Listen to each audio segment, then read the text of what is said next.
Orang selalu sangka butang PAD dekat mixer tu cuma untuk instrumen je. Tapi sebenarnya, ada masa bila nyanyian pun perlukan penampan.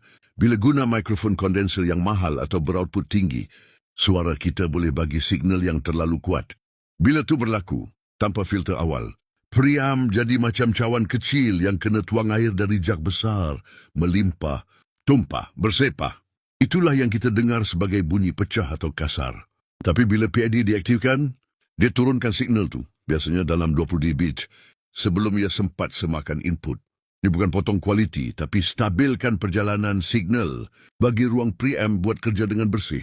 Hasilnya, suara lebih jernih, headroom lebih luas, dan mixing jadi lebih mudah. Jadi walaupun nampak kecil, butang PAD ini boleh jadi penyelamat masa rekod vokal, terutamanya kalau mic tu terlalu semangat.